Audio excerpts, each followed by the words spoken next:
This is the ongoing war between the Crips and the Blood. So, Crips and the Blood made in America. Make sure you go check out documentary Century for the original content.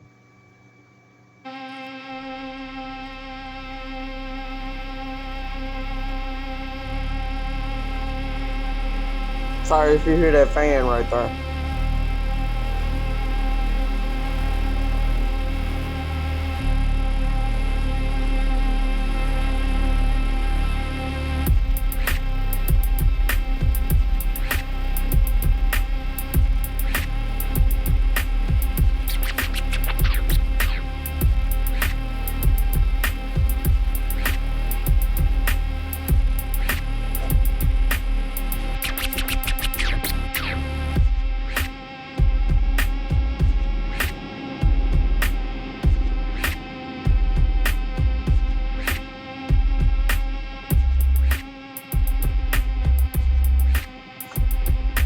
Forrest Whitaker?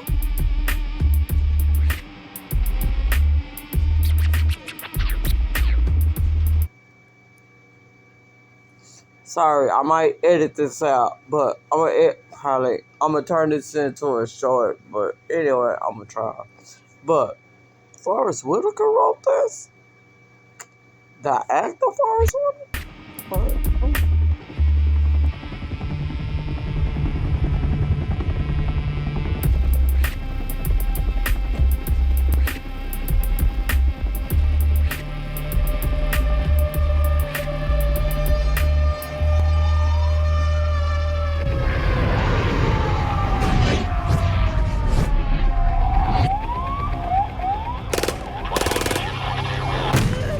There's a war going on in South Central. These Crips and Blood. On his front porch? It's been warring for 30-odd years. One of the longest-running wars in the history of this country. Always be someone outside that's ready to kill me because of where I live at. We go over there and kill one of them, and they come over here and kill one of us. It's like we born into it. You can't dodge, run away, and get out of this. This is what it is. 911, what's your emergency? Over the past 20 years alone in LA County, there's been over 15,000 gang-related deaths. If you had 15,000 people killing each other in any other country, there would be diplomats, there would be mediators, it would go to the UN. I grew up in the hood. I was born in the hood. I was raised in the hood. I'm gonna die in the hood. I didn't choose my destiny. My destination chose me.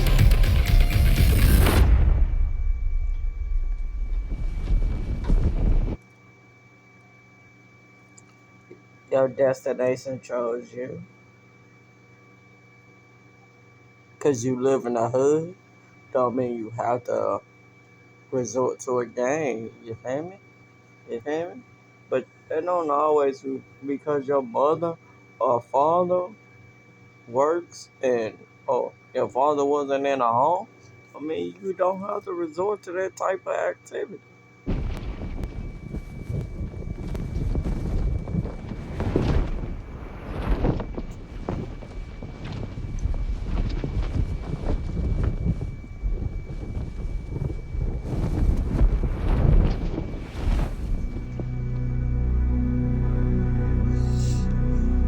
In the southern portion of the richest city and the richest state in America lays a cluster of neighborhoods. Their streets and boulevards laid out in a grid between concrete ribbons of freeway. 10 miles to the west is the Pacific Coast Highway and the beaches of Santa Monica. 5 miles to the north is Rodeo Drive in Beverly Hills. 7 miles to the east is the corner of Hollywood and Vine. 25 miles south lays Orange County and Disneyland. The world's first titanium nonstick pan. It's gonna blow your hair back. I'm Mike Pagale, 3 Michelin chef. Orange County and Disneyland. Shut the fuck. Surrounded by the California dream, this region has its own legacy. On its streets erupted the country's most violent outbreak of civil unrest. Not once, but twice. It's also the home of America's 2 most infamous African-American gangs, the Crips and and the Bloods, whose bloody 40-year feud has taken 5 times as many lives as did the long-running sectarian conflict in Northern Ireland, yet whose devastating body count continues today. But in South Los Angeles, life wasn't always this way.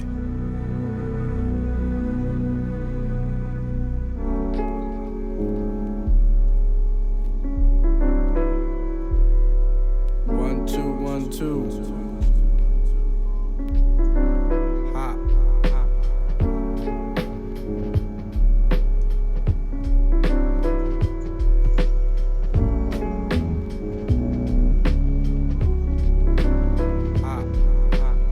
In the 1950s, 3 friends from South LA, Ron, Bird, and Kamasi, grew up reaching for their piece of the American dream.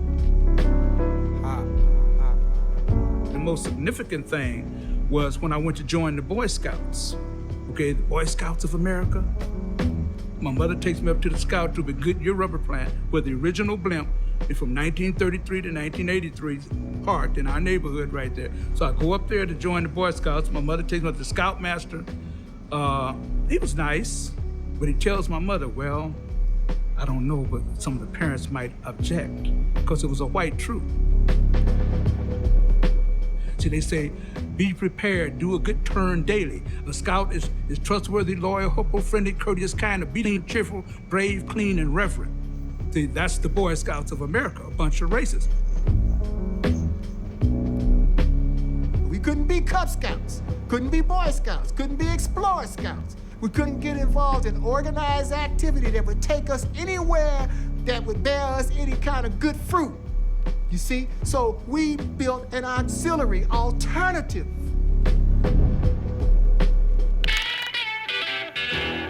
With names like the Businessmen, the Gladiators, and the Slossons, Black teenagers began forming their own street front fraternities. Our neighborhood was situated in an area where we were assigned and designated to a little small park on 62nd and Hooper called Slauson Park. That's where our name comes from.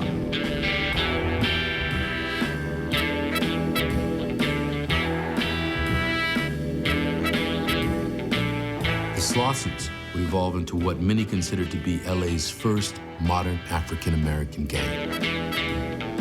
But we never called ourselves a gang. That was something that the city and the police would describe us as. We were clubs.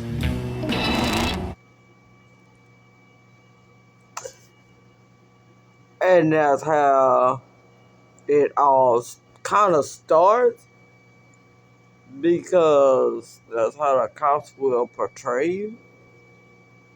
Especially if you're in a crowd or a group, or if you wearing certain colors or whatever. I guess in the police or 12 will they will like, are you a gang member? And you really not. But you're doing this and you're doing that, and they'll probably try to call you a gang leader or whatever, or a gang affiliated or whatever. And you just a group of boys trying to make a better living or whatever. But I'm not trying to condone this. What drew me to Slauson was that they mirrored who I was. And it made one feel like one had some status, and you had an identity now, an identity that you didn't have anywhere else.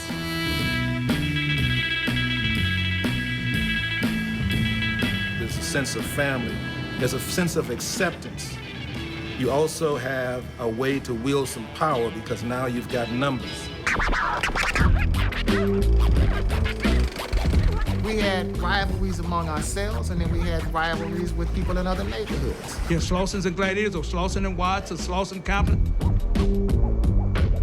But our ring was on the sidewalks, and in the parks, and in the alleys. That's where our rings was. See, in those days, we'd give you an appointment for an ass whipping. Oh, you had to be there, because... Girl. Not you had to make an appointment for an ass whooping? Girl, never mind. That should come without an appointment. But anyway, we're not Everybody else in town knew about it. They said, Bird, how good are those things? I said, these things right here? I said, I will beat your hairline all the way back to the center of your head and whoop your sideburns off. Beat all the eyebrows off your forehead. That's what we call woofing, though, you know. But yeah, I was good with my hands. And that's why they say, man, these are guns. You know, and you looking for somebody, so tell them I'm gunning for him. But it wasn't really about destroying somebody. It was just a competitive thing, you know, just competing with each other.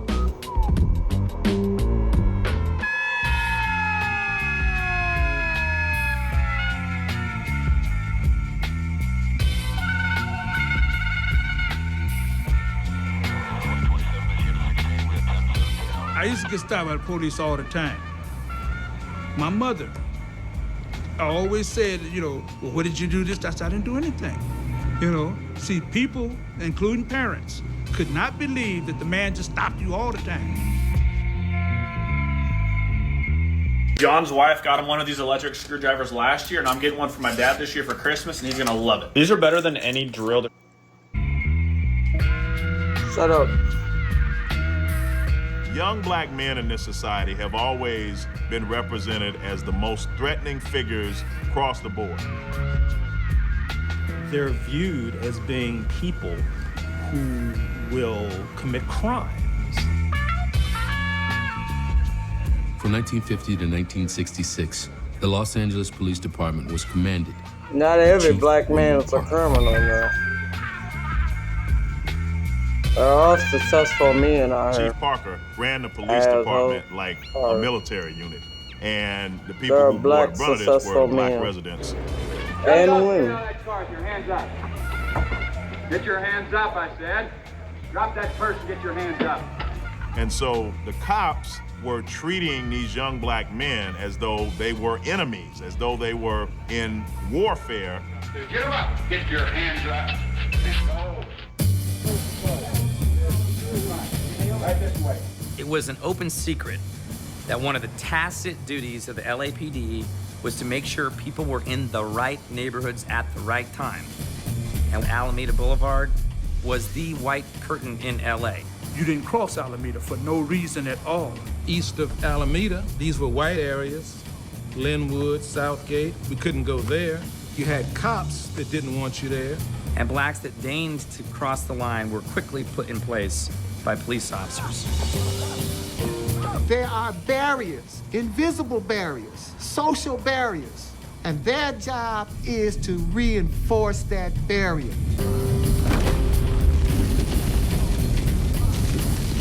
We'd get stopped, we'd get harassed. What are you doing here? You're supposed to stay in your neighborhood.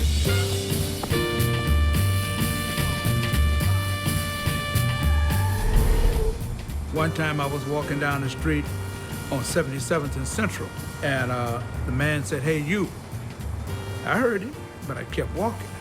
He said, hey, you, and they ran on the curb, jumped out the car and said, didn't you hear us calling you? I said, I heard you say you, but my name is not you. So, you know, get up against the wall and such and so on. And they tell me I look like I've been robbing. I said, well, how does a robber look? He said, looks just like you.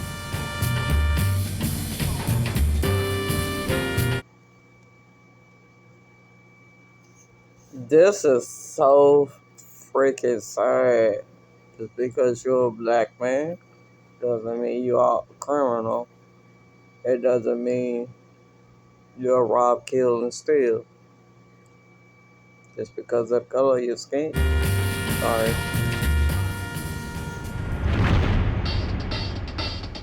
And so you feel this sense of alienation. You're culturally disoriented. You don't have a sense of identity in terms of who you really are.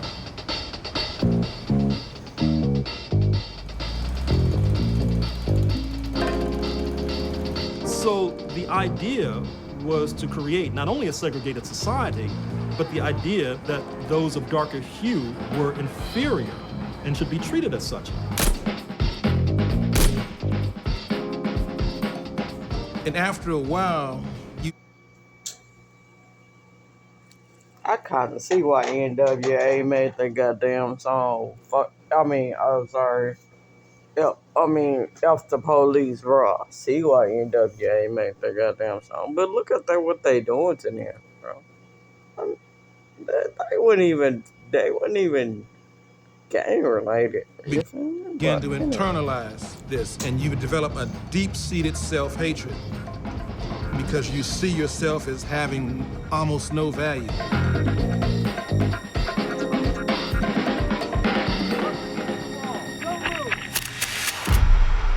In a free society, I'm walking down the street, police got the nerve to ask me, where you going? Where you coming? Ain't none of your damn business where I'm going. And ain't none of your damn business where I came from. Fuck you talking about where you going? He gonna ask me, what are you doing here? You go anywhere and ask anybody else what they doing there? You stop and ask anybody else in this society, man, why do you exist? You understand what I'm saying? But you got the nerve to ask me that all day, every day. Now, what do you think that does to me psychologically? What does that tell me? What message am I being fed every Mess day? with your mental. You don't understand it. Every day he's mental. feeding me a spoonful of hatred. Every day, that's my diet. Spoonful of hatred. You see? And it's just a question of when is this going to erupt? And upon whom is it going to erupt? Am I going to attack myself? Am I going to attack my brother? You understand? Am I going to attack my own image in the mirror? Or am I going to eventually attack the cause of my anger and my frustration? But the point is, I'm a walking time bomb. I'm gonna go off someday, somewhere, on somebody. The question is, upon whom?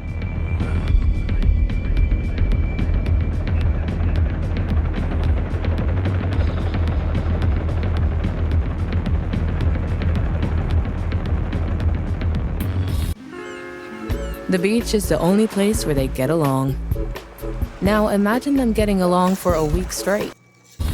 At 7 p.m. on August 11, 1965, near the corners of 116th and Avalon, 21-year-old Watts resident Marquette Fry was pulled over by the California Highway Patrol on suspicion of drunk driving. A routine traffic stop until police insisted on impounding Fry's car, despite being less than 2 blocks from his home. Fry's mother, Rena, who owned the car, joined the rapidly growing crowd, who, along with Marquette, grew increasingly belligerent over what they felt was the heavy-handed police response. LAPD reinforcements were called in, a scuffle broke out, and Fry, his mother Rena, and brother Ronald were all taken into custody. The squad cars rolled away, but the crowd continued to swell as word of the incident swept through the neighborhood. When I walked up on 115th and Avalon, Charles McQuarter from the D'Artagnans, I said, man, what happened? He said, they jumped on Marquette. We just got more and more upset. It was a cumulative thing. It was one racist traffic stop too many. By 8:15, over 1,000 Watts residents were surging up and down Avalon Boulevard.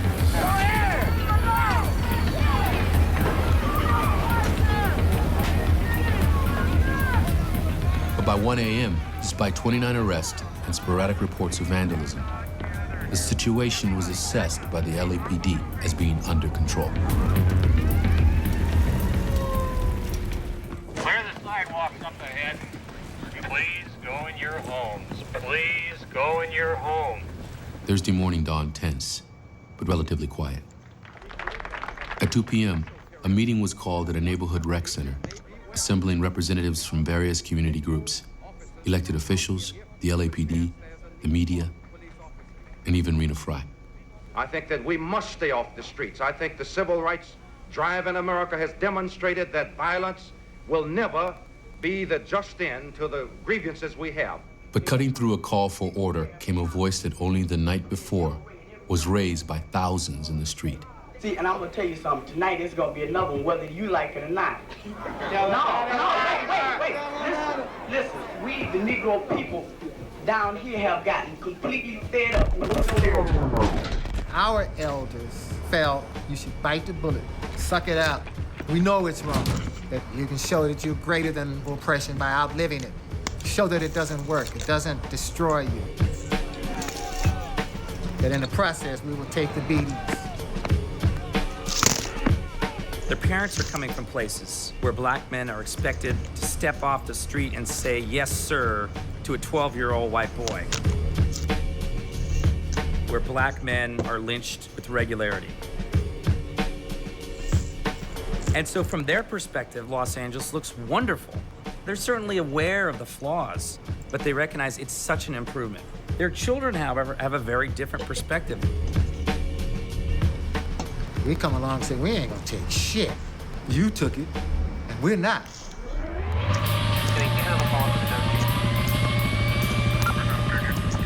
By that afternoon, crowds of African Americans again filled the streets. But this time facing over 200 LAPD and deputy sheriff officers. So here we are in a crowd at night on Imperial and Avalon. Things were in such disarray, and we're facing cops in the street. And they went to move the crowd back. See, so when the man moved on us, we moved toward him. And so you're looking at one another, and you're reading the eyes of people in the crowd. There's the body language that says, let's go on and do this. And then they fired some rounds in the crowd. See, all right, it's on now.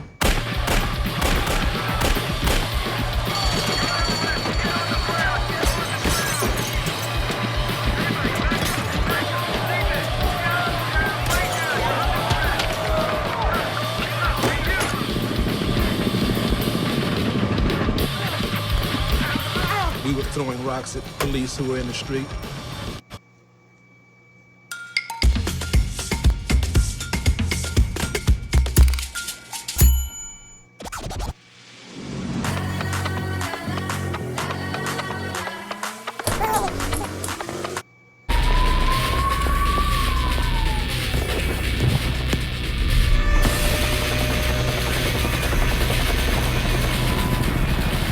Then what happens is that it becomes a big newspaper story, which increases political pressure on the authorities to do something.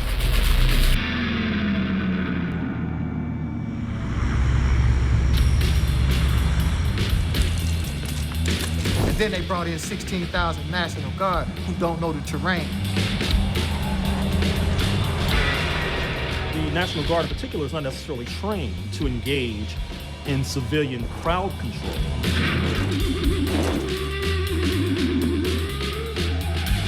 We wanted to drive them out. And so the question... Every time I knock on a door and get rejected, it takes a little something out of me.